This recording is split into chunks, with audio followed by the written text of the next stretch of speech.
Sustainable debt levels. Trust in international financial institutions has eroded. This is partly because they have been slow to reform themselves. It is now up to you, the custodians of the leading economies and monetary systems of the world, to bring back stability, confidence, and growth to the global economy. It is not an easy task. However, I hope that you will draw inspiration from the vibrancy of the Indian economy. Indian consumers and producers are optimistic and confident about the future. We hope that you will be able to transmit the same positive spirit to the global economy. I would urge that your discussions should focus on the most vulnerable citizens of the world. Only by creating an inclusive agenda will the global economic leadership win back the confidence of the world. The theme of our G20 presidency also promotes this inclusive vision. One Earth, one family, one future. Excellencies, even as the world population has crossed 8 billion, progress on sustainable development goals seems to be slowing down. We need to collectively work to strengthen multilateral development banks for meeting global challenges like climate change and high debt levels. Excellencies, in the world of finance, technology is increasingly dominant. During the pandemic, digital payments enable contactless and seamless transactions. However, some recent innovations in digital finance also pose risk of destabilization and misuse. I hope that you will explore how the power of technology can be used for good while developing standards to regulate its possible risks. India's own experience can be a model. Over the past few years, we have created a highly secure, highly trusted, and highly efficient public digital infrastructure. Our digital payments ecosystem has been developed as a free public good. This has radically transformed governance, financial inclusion, and ease of living in India. As you are meeting in Bangalore, the technology capital of India, you will have first-hand experience of how Indian consumers have embraced digital payments. In fact, during our G20 presidency, we have created a new system. This allows our G20 guests to use India's path-breaking digital payment platform, UPI. As you make use of it and experience its ease of use, you will understand why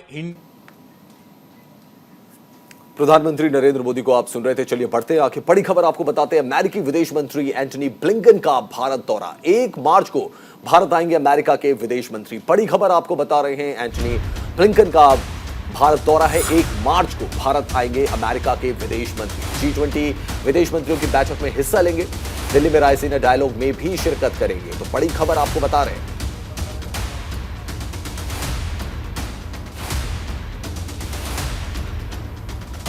Delhi में Raisina dialogue में भी शिरकत करेंगे अमेरिकी विदेश मंत्री Antony Blinken का भारत दौरा 1 मार्च से शुरू हो रहा है। 1 मार्च को भारत आएंगे अमेरिका के विदेश मंत्री। G20 विदेश मंत्रियों की बैठक में भी हिस्सा लेंगे।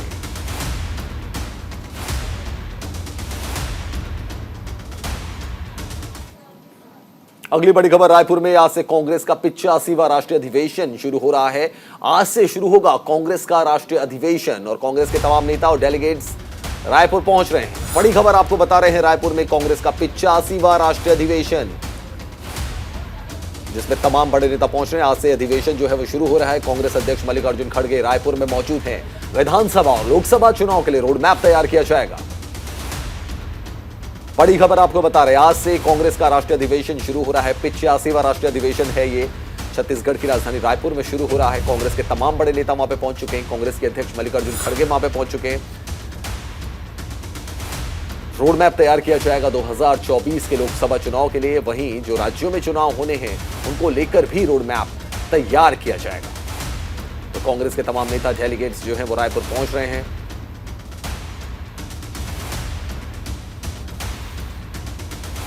कांग्रेस के अध्यक्ष मल्लिकार्जुन खड़गे वहां पे मौजूद हैं।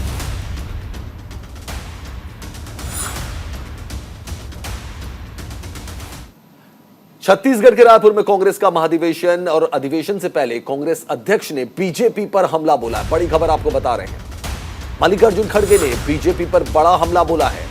रायपुर अधिवेशन से पहले खड़गे ने हमला बोला है। खड़गे ने फ्रीडम ऑफ स्पीच के हनन का आरोप लगाया है। खड़गे बोले, कांग्रेस नेताओं को परेशान कर रही है सरकार। संसद में कांग्रेस नेताओं को बोलने नहीं देती है सरकार। तो बड़ा हमला किया मल्लिकार्जुन खड़गे ने। बीजेपी सरकार पर हमला किया है और बोला है कि बोलने नहीं देते हैं कांग्रेस के नेताओं को। हम जब पार्लियामेंट के अंदर बोलना चाहते हैं तो भी ये लोग हमको बोलने नहीं देते। जब हम अपनी बात बाहर रखना चाहते हैं तो उस वक्त भी बोलना चाहते हैं, हमको बोलने नहीं देते। इस देश में फ्रीडम ऑफ स्पीच को, आज़ादी को खत्म करने की कोशिश ये लोग कर रहे हैं और इनके हाथ में डेमोक्रेसी और संविधान सुरक्षित नहीं है। और अगली बड़ी खबर आपको बता रहे हैं, पिकअप वाहन की ट्रक से टक्कर हो गई। छत्तीसगढ़ की यह घटना हम आपको बता रहे हैं। हादसे में 11 लोगों की मौत हो गई, कई घायल बताए जा रहे हैं। बड़ी खबर आपको बता रहे हैं, छत्तीसगढ़ में पिकअप वाहन की ट्रक से जोरदार टक्कर हो गई, जिसमें 11 लोगों की मौत हो गई, कई लोग घायल बताए जा रहे हैं। बालोदा बाजार भाटापारा जिले में यह हादसा हो गया। सीएम भूपेश बघेल ने हादसे पर दुख जताया है। सीएम भूपेश ने अधिकारियों को निर्देश दिए हैं, इलाज के लिए बेहतर सुविधा उपलब्ध कराने के निर्देश दिए गए। तो बड़ी खबर आपको बता रहे हैं, सीएम भूपेश बघेल ने अधिकारियों को निर्देश दिए हैं।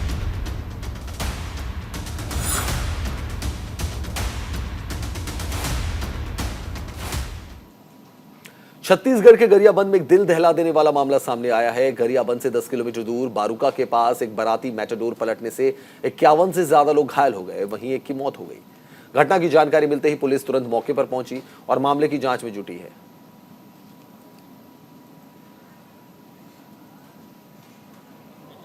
51 लोग इस हादसे में घायल हो गए। बारूका में तेज रफ्तार का कहर देखने को मिला है। एक की मौत हो गई, 51 लोग घायल है। बारातियों से भरी जो मैटाडोर थी वो पलट गई और उसको पलटने से एक बड़ा हादसा हो गया। 51 लोग गंभीर रूप से घायल हो गए, वहीं एक की मौत हो गई।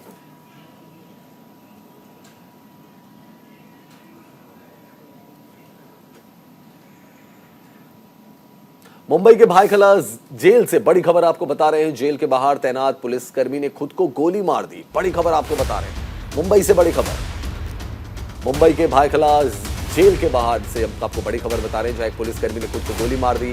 अस्पताल ले जाते वक्त कांस्टेबल की मौत हो गई।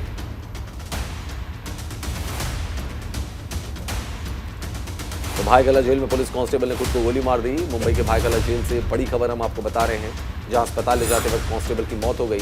जेल के बाहर तैनात पुलिसकर्मी ने खुद को गोली मार दी।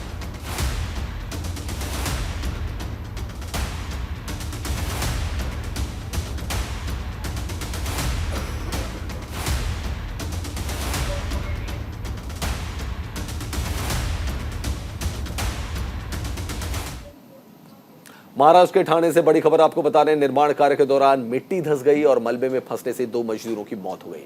एक घायल मजदूर अस्पताल में भर्ती।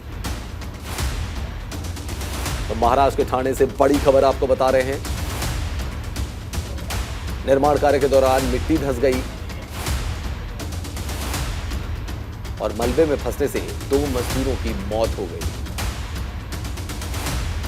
एक घायल मजदूर अस्पताल में भर्ती है।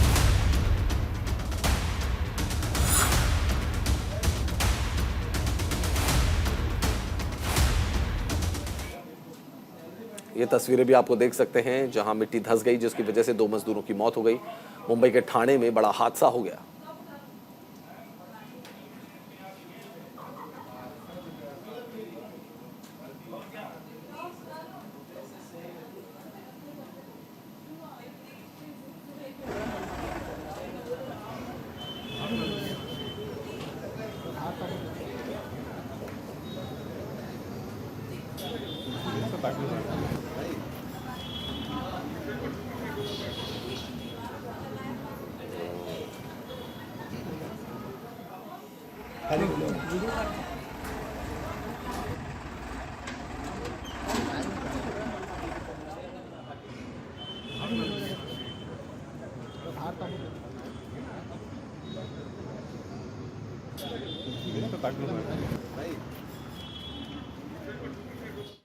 यहाँ पे से मैं जा रहा था, मैंने आप लोगों को देखा, यहाँ पे अधिकारी लोग देखे, अचानक मैं रुक गया। मुझे मालूम है यही इशू के लिए आए हैं ये लोग।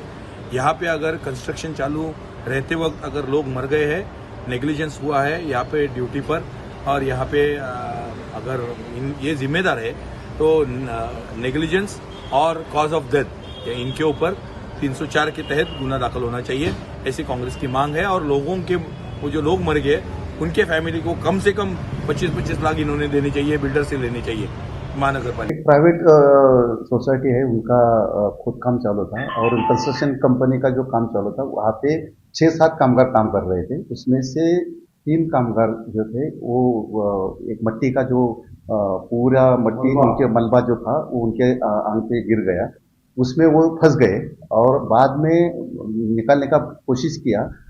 फिर भी वो 2 पर्सन जो है कि वो मर चुके थे और 1 पर्सन जो इंजर्ड है उनको सिविल हॉस्पिटल में भेज दिया। उसके बाद वही इंजर्ड पर्सन को हमने शिवाजी हॉस्पिटल में अभी ट्रीटमेंट चालू है। अभी हमें यहाँ तो एक ADR एक्सीडेंटल डेथ करके हमने दर्ज कर दिया है और इन्वेस्टिगेशन चालू रखा है। और इन्वेस्टिगेशन में जो सामने बात आ जाएगी, कंक्लूजन पॉइंट पे हम आएंगे, तब आगे की हम जो कानून के हिसाब से जो कुछ लीगल एक्शन है वो हम ले लेंगे। अगली बड़ी खबर वडोदरा से। वडोदरा में ऑटो और कार में भीषण टक्कर हो गई। सड़क हादसे में 5 लोगों की मौत हो गई। मरने वालों में 3 बच्चे भी शामिल थे। बड़ी खबर आपको बता रहे हैं वडोदरा से, जहां पे कि ऑटो और कार में भीषण टक्कर हो गई। सड़क हादसे में 5 लोगों की मौत हो गई। मरने वालों में 3 बच्चे भी शामिल थे। बड़ी खबर आपको बता रहे हैं वडोदरा में ऑटो और ट्रक के बीच भीषण टक्कर हो गई। इस सड़क हादसे में 5 लोगों की मौत हो गई, इसमें 3 बच्चे भी शामिल थे। तो ऑटो और कार में टक्कर हो गई। वडोदरा की यह घटना हम आपको बता रहे हैं। दर्दनाक हादसा जहां पे देखने को मिला।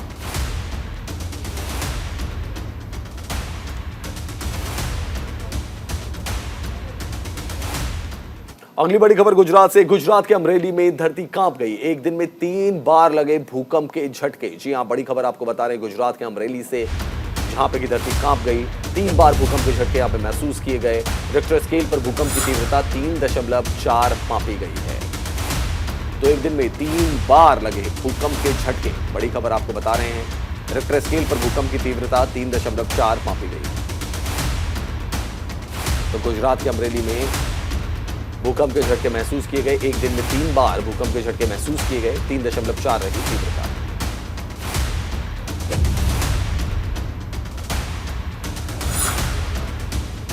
राजस्थान के दौसा में एक हैरान करने वाला वीडियो सामने आया है, जहां एम्बुलेंस को मरीजों की सेवा के लिए दिया गया था, जिसमें जूते चप्पल भरे बोरों की ढुलाई हो रही है। एम्बुलेंस का ड्राइवर बिना किसी डर के ऐसा कर रहा है।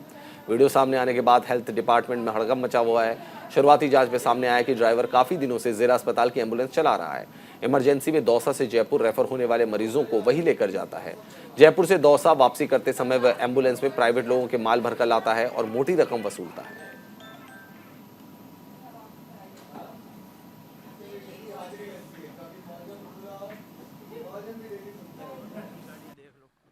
प्राथमिक तौर पर जो एनजीओ के माध्यम से जो ड्राइवर लगाए जाते हैं उनको हम तत्काल प्रभाव से हटा दिया गया है और जांच कमेटी गठित कर दी है और जांच कमेटी के आधार पर अंतिम निर्णय लिया जाएगा और मुकदमे की जरूरत पड़ी तो हम मुकदमा दर्ज कराएंगे उसके खिलाफ। मुझे मुखबिर की सहायता सूचना मिली थी। 28 RJ29 PA 2851 के अंदर माल भरा गया है। जयपुर से माल लाया जा रहा है। हमने इसकी गाड़ी का पीछा किया और वहाँ पे जाके देखा तो कृष्णा हॉस्पिटल के पीछे गाड़ी खड़ी होने की सूचना मिली थी और हमने वहाँ जाके देखा तो इसमें से माल उतारा जा रहा था और माल लोड किया हुआ था इसमें। राजस्थान के भरतपुर से इस वक्त की बड़ी खबर आपको बता रहे हैं। भरतपुर में गजेंद्र पहलवान पर जानलेवा हमला किया गया। जिम से लौटते वक्त बदमाशों ने गोली मार दी। गजेंद्र पहलवान को 6 से 7 गोली लगी। जख्मी हालत में अस्पताल में भर्ती कराया गया। पुलिस हमलावरों की शिनाख्त में जुटी हुई है। तो राजस्थान के भरतपुर से आपको बड़ी खबर बता रहे हैं, जहां गजेंद्र पहलवान पर जानलेवा हमला हो गया। जिम से लौट रहे थे गजेंद्र पहलवान, उन पर हमला कर दिया गया। बदमाशों ने गोली चला दी। बताया जा रहा है कि गजेंद्र पहलवान को 6 से 7 गोलियां मारी। गजेंद्र पहलवान का फिलहाल अस्पताल में इलाज चल रहा है। जख्मी हालत में उन्हें अस्पताल में भर्ती कराया गया। तस्वीरें भी आप देख सकते हैं।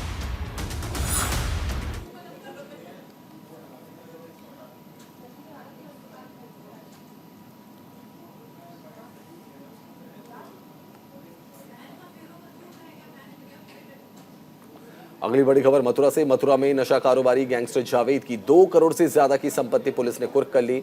इसमें एक बेशकीमती प्लॉट, एक प्लॉट पर अधूरा बना मकान और 2 मंजिला मकान शामिल हैं। बता दें कि जावेद कई सालों से नशे का कारोबार करता था। जावेद के इस काम में उसकी पत्नी और बेटा सद्दाम भी साथ देते थे। पुलिस ने जावेद को 17 बार पकड़ा था। उसके खिलाफ कई थानों में 17 आपराधिक मुकदमे भी दर्ज है, जबकि बेटे सद्दाम के खिलाफ 3 मुकदमे दर्ज है। वहीं जावेद की संपत्ति जब्त करने के लिए पुलिस की team CO city Abhishek Tiwari के नेतृत्व में नवनीत नगर पहुंची, जहां पुलिस ने पहले ढोल बजाकर मुनादी करवाई। इसके बाद 45 लाख के एक मकान पर कार्रवाई करते हुए जब्त करने का बोर्ड भी लगा दिया।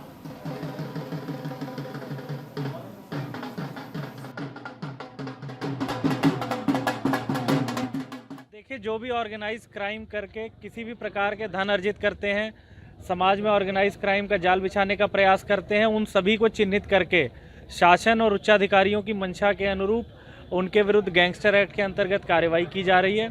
ऐसा ही एक अपराधी जावेद पुत्र बुंदू खां, उसका पुत्र सद्दाम एवं उसकी पत्नी, इनको भी चिन्हित किया गया था। जावेद पर कुल 17 मुकदमे हैं विभिन्न थानाओं पे।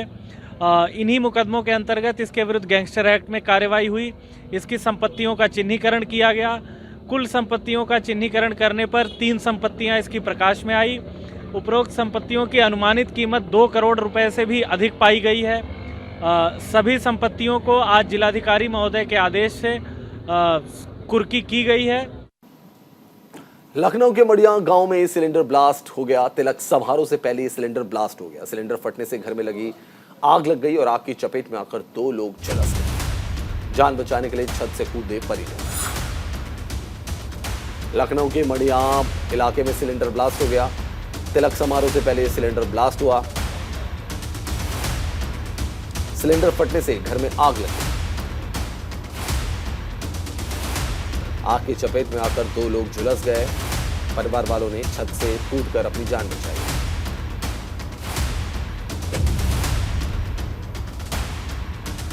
तो लखनऊ के मड़िया इलाके में ये ब्लास्ट हो गया। सिलेंडर ब्लास्ट में तिलक समारोह से पहले सिलेंडर ब्लास्ट हुआ। सिलेंडर फटने से घर में आग लग गई और आग की चपेट में आकर 2 लोग झुलस गए।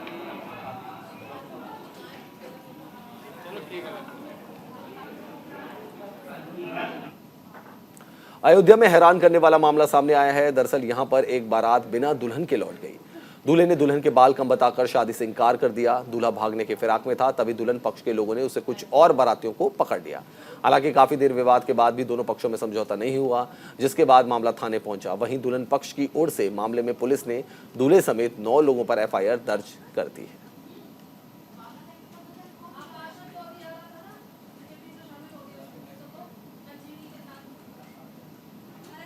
दिवालिया होने के कगार पर खड़े पाकिस्तान के प्रधानमंत्री शहबाज शरीफ ने सरकारी खर्च में कटौती पर बड़ा ऐलान कर दिया है। पीएम शहबाज शरीफ ने कहा है कि वो और कैबिनेट के बाकी मंत्री सैलरी नहीं लेंगे, साथ ही केंद्रीय मंत्री बिजली, पानी, गैस और टेलीफोन के बिल अपनी जेब से भरेंगे। शरीफ ने बताया कि मंत्रियों के पास मौजूदा लग्जरी गाड़ियां नीलाम की जाएंगी। पीएम शहबाज शरीफ ने सुप्रीम कोर्ट, हाई कोर्ट और ब्यूरोक्रेसी से भी खर्च में कटौती की अपील की है। शरीफ ने कहा कि सरकार के खर्च कम करके हम टैक्स पेयर्स के लाखों रुपए बचाएंगे। हालांकि शरीफ फौज के बजट पर कोई बयान देने से बचते नजर आए। पाकिस्तान की फौज के पास अरबों रुपए का बजट है। आतंक के आका पाकिस्तान के खस्ता हाल हो देखते हुए IMF ने भी लोन देने से फिलहाल मना कर दिया है।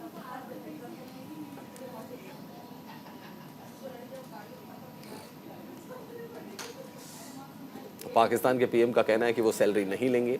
जैसा कि आप जानते हैं कि दिवालिया होने की कगार पर पाकिस्तान है। इस बीच पाकिस्तान के प्रधानमंत्री ने ऐलान कर दिया है कि वो और कैबिनेट के मंत्री सैलरी नहीं लेंगे।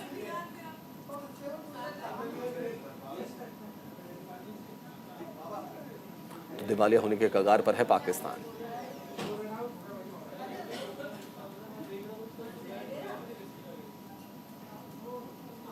उनका कहना है कि मैं और कैबिनेट के मंत्री सैलरी नहीं लेंगे। साथ ही उन्होंने हाई कोर्ट और सुप्रीम कोर्ट को भी कहा है कि वो अपने खर्चे में कटौती करें, जिससे कि टैक्स पेयर्स का जो पैसा है वो सही जगह पर इस्तेमाल किया जा सके।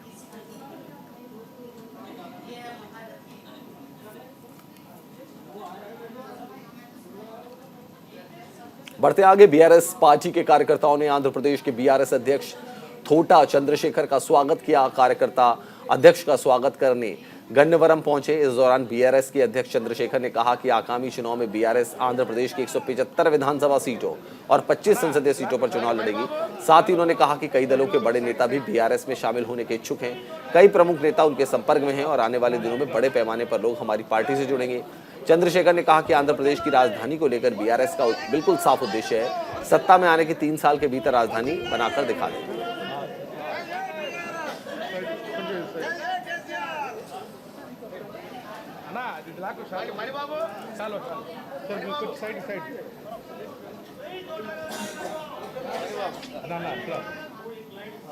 और देश के रक्षा मंत्री राजनाथ सिंह पश्चिम बंगाल के दौरे में हैं। शांति निकेतन आश्रम में वो संबोधित करें। सीधे आपको मालूम चलते हैं।